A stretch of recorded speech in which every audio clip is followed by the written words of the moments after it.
મધ્ય ગુજરાતમાં પણ રહ્યો વરસાદી માહોલ। મહીસાગર જિલ્લાના લુણાવાડામાં ધોધમાર વરસાદ, ભારે પવન સાથે લુણાવાડા શહેરમાં શરૂ થયો વરસાદ। ભારે પવન સાથે લુણાવાડા, બાબલિયા, લીંબડિયા, વીરપુર સહિતના વિસ્તારોમાં વરસાદ। તો વડોદરાના ડભોઈમાં ભારે પવન ફૂંકાતા ગરબા આયોજકોની ચિંતા વધી। 50% કામ પૂર્ણ થયા બાદ ભારે પવન સાથે બેઠક વ્યવસ્થાનો ડોમ ઉડી ગયો। ડભોઈ એપીએમસીમાં કરવામાં આવ્યું છે ગરબાનું ભવ્ય આયોજન।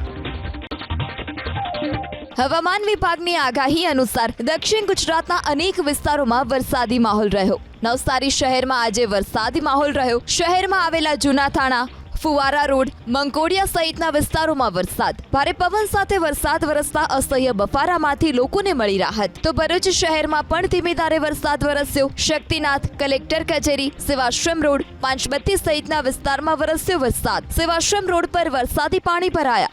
ઉકળાટ અને બફારા વચ્ચે વરસાદ વરસતા વાતાવરણમાં ઠંડક પ્રસરી।